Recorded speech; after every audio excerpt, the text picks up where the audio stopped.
Do you want to learn how to build habits, and not just any habits, habits that actually stick?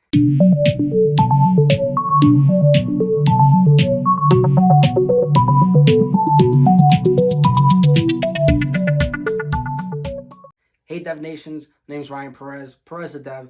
Our mission is to creatively empower you through education and mentorship. I'm super excited for in this video, we'll be discussing all about how you can actually create and build habits that will stick. So by the end of this video, you'll have 4 simple, actionable steps to take to build those habits. Starting off with step number 1, you want to get clear on your goals.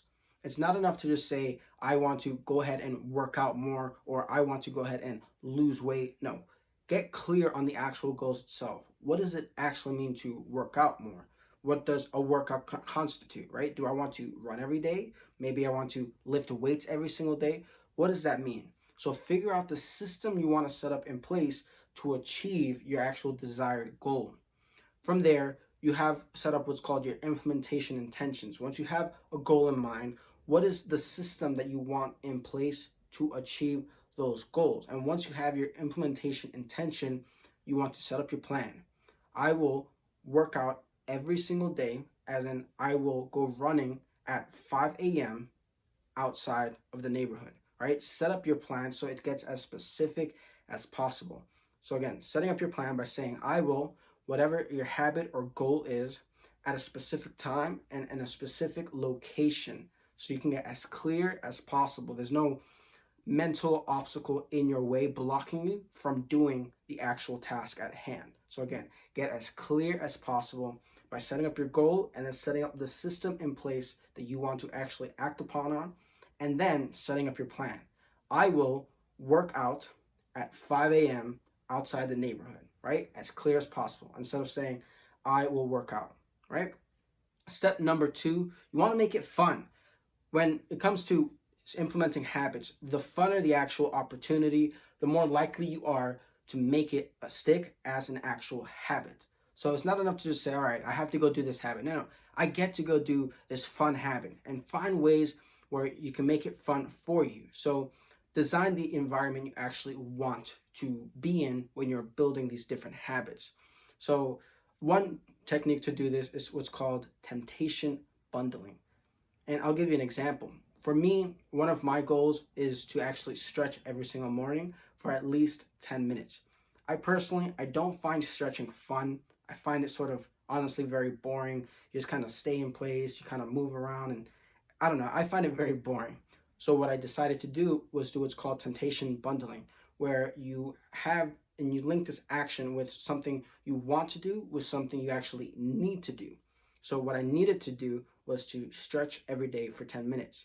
And so what I chose for my want is to listen to an audiobook. I love to learn, I love to read. So one of my rewards while stretching was to listen to an audiobook. That way for me, it was more of a, hey, I'm actually listening to an audiobook and I so happen to be stretching, right?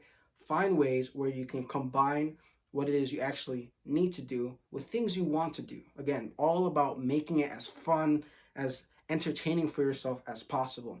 Another way you could do this is by saying, hey, maybe your goal is to start working out in the mornings. Well, your reward, your temptation bundling, right, could be after my workout, when I get back home, I will make myself a homemade cup of coffee. And so your reward is a nice fresh cup of coffee in the morning, right? Find ways that work for you so it's very personalized and a lot more fun. And that way you really enjoy the whole process. Now, also make sure you have these mentors. You want to imitate your heroes. What do I mean by that? Well, you want to find masters within that industry or within that habit, right? That skill set where you can feel motivated and get inspired for new ideas, new tactics, new techniques to actually implement those habits. So for me, when it comes to working out, I think of David Goggins or Jocko Willink, a lot of military men. And so for me, the reason being is, for me, they're very inspiring, right? And they help me come up with new ways to approach a workout or new ways to really find and be more effective with what it is that I'm doing, the different workouts day to day. So find for you who those heroes are so you can, again, Make it as fun as possible to really inspire yourself to continue to keep going and enjoy the overall process. Step number 3, you want to keep it simple. Don't start off trying to make it as complex as possible. No. Like, remember, it's all about keeping it simple. In order to master a habit, the key is to start with repetition and not perfection. So it's about actually getting those reps in instead of worrying about being so perfect and perfect all the time, because you're gonna exhaust yourself. So if you worry about focusing on those reps first, you build that practice into the actual habits.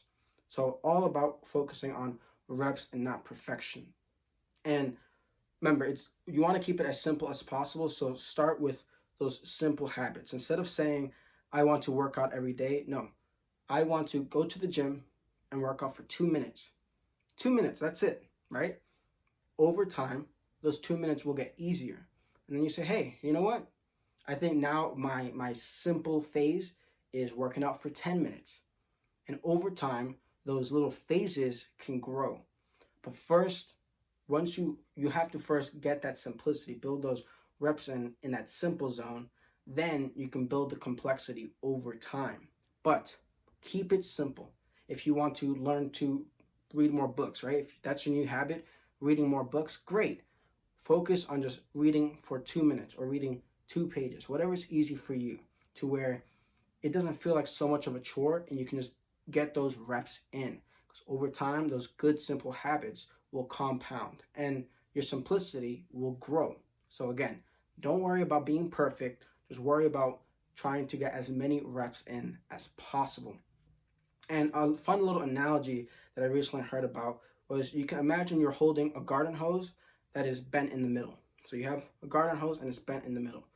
There's really 2 ways you can approach getting more water out of the water hose, right? You can turn the crank, which applies more pressure, thus more water to come out, or instead of having to apply more pressure for the water, you can just unbend the hose, right? I mean, those are the 2 best ways to get more water out of the hose. So instead of, for us, worrying about, hey, I have to crank up the knob every single time I'm implementing a habit, no.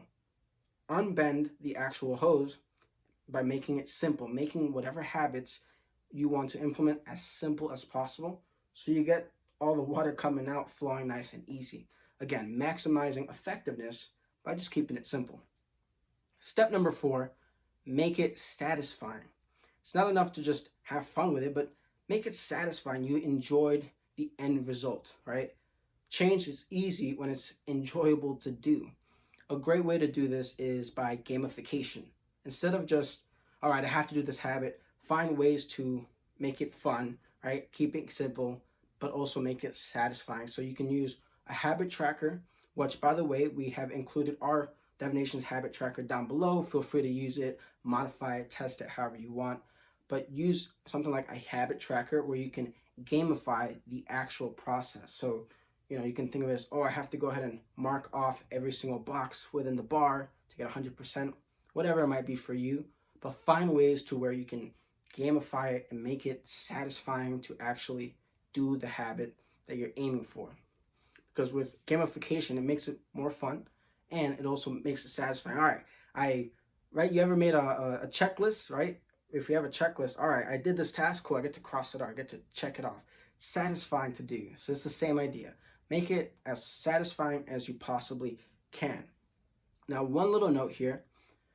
Life's gonna happen, all right? Some days we might not be able to do the habits we actually want to do. So instead of worrying about, oh my gosh, I didn't do my task or my habit or my ritual, whatever it is, don't worry so much about, again, perfection.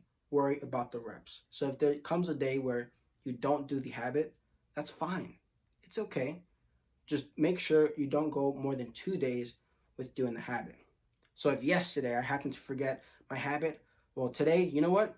I know I really don't want to do it, but I have to make sure I check it off my list. So let me go and at least do 2 minutes of it today, right? All about keeping it simple, being clear on your goals, having fun with it, and enjoying and feeling satisfied with the overall process.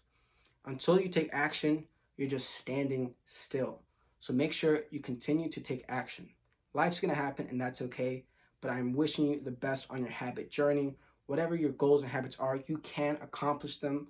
Just make sure you get clear on your goals. You make it as fun as possible, right? I mean, we only have each day once, so make it fun, right? Step 3, keep it simple, because that's how we can really build up those reps and not worry so much about perfection, and make it satisfying, all right?